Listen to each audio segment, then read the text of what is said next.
Dans cette vidéo, je vais donc vous montrer comment on accède aux paramètres pour régler le menu. On a plusieurs paramètres, donc de P1 à P20. Il y en a deux qui sont vachement importants, c'est le P11, le P12. Et on va voir aussi pour ajuster la vitesse km/h, parce que le compteur il est un peu faux sur les V710 plus. Tac, déverrouillage, voilà. Donc, pour entrer dans le menu, on appuie sur les deux touches plus et moins en même temps et on arrive sur P1 qui est la luminosité, donc le rétroéclairage de 1 à 3. Pour faire suivant, on appuie sur la touche du haut, donc P2 qui est le kilométrage. P3 c'est la tension de la batterie, donc on est sur 60 volts.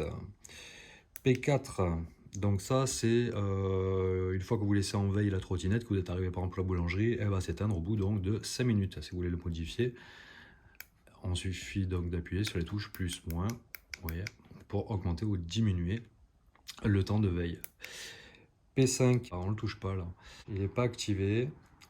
P6, c'est le diamètre de la roue, donc d'origine il est sur 10 pouces, donc c'est ce que je vous disais tout à l'heure. Si on veut avoir une vitesse juste 9,5, c'est pas mal, voilà. Vous pourrez faire un retour dans les commentaires, savoir si on peut ajuster davantage vers 9,2, 9,3, qu'est-ce que ça donne. P7, c'est le nombre donc d'aimants qu'il y a dans la roue, donc actuellement 28, donc ça normalement on ne touche pas.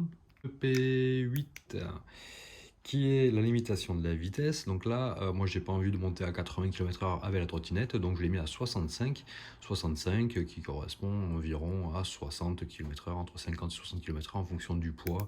Moi ça me convient, voilà, mais vous pouvez le mettre si vous voulez la brider, alors ça on en reviendra sur une autre vidéo, mais par exemple si vous voulez débrider votre trottinette et quand même la brider pour quelqu'un d'autre qui s'en sert, vous pouvez mettre donc le P8 aux alentours de 40, c'est-à-dire que il est à fond avec la gâchette, il ne pourra pas dépasser les 25 km/h.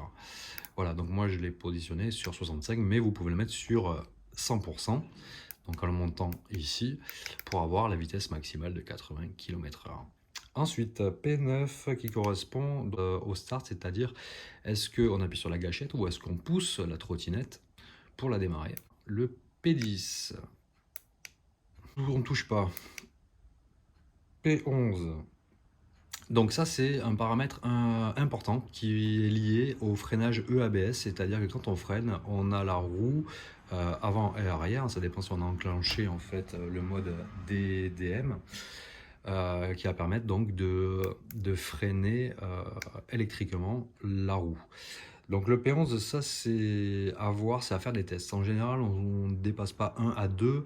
À partir de 3, ça commence à être brutal. C'est-à-dire qu'en fait, quand on roule, il faut savoir que le mode EABS ne s'enclenche pas au bout de plusieurs freinages. Je m'explique. C'est-à-dire que vous roulez, par exemple, sur une distance, on va dire, de 100 mètres, vous n'avez pas encore freiné, vous êtes à 60 km/h, et là, vous commencez à freiner. Là, vous allez avoir la fonction EABS qui va s'enclencher. Donc, ça risque d'être brutal à partir du niveau 3.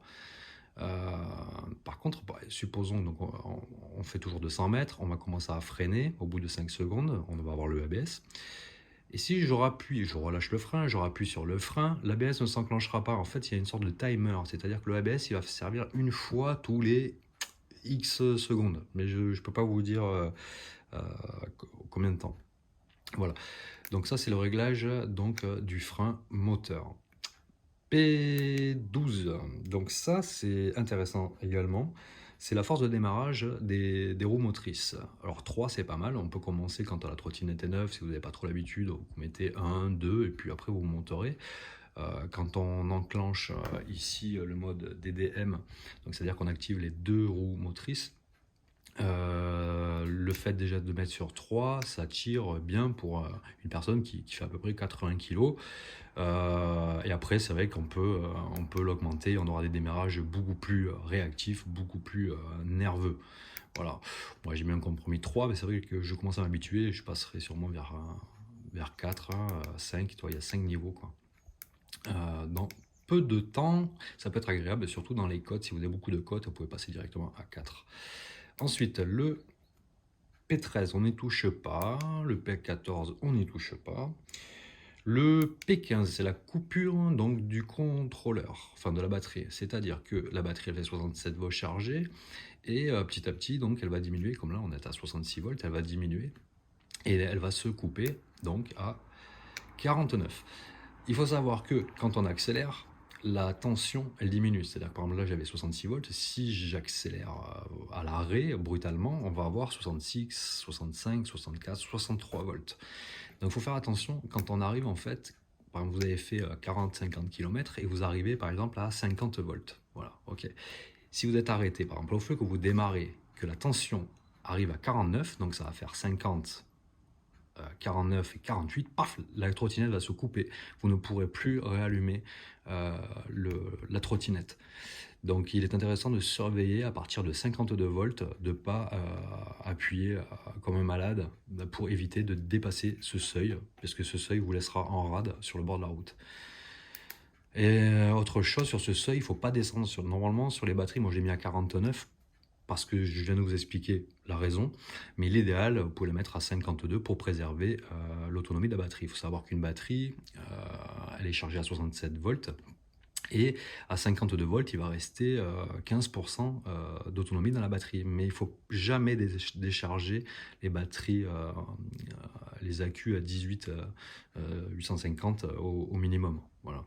Il faut toujours laisser, un peu comme un iPhone en fait, un téléphone, il faudrait toujours laisser au moins 20% de batterie dans son téléphone et le recharger, jamais descendre en dessous de 20% pour préserver la batterie.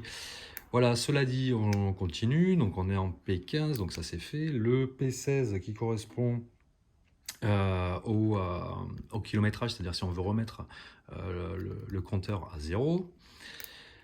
Alors le P17 c'est simple, si vous appuyez sur 1, donc si on met 1 ici, une fois qu'on va laisser appuyer pendant je crois que c'est 8 secondes, il va garder en mémoire la vitesse où vous roulez et vous pourrez lâcher la gâchette et c'est un régulateur de vitesse de voiture en fait. Voilà.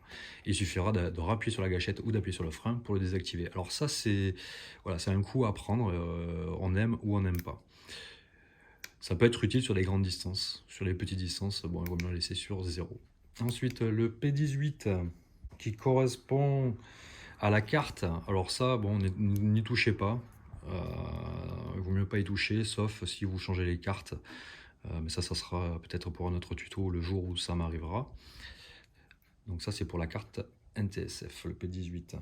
Ensuite, on a le P19, on n'y touche pas, et le P20 qui est un protocole de communication en fait, mais ça c'est pareil, ça on n'y touche pas. Voilà, on arrive à la fin de cette vidéo, donc à bientôt pour une prochaine vidéo.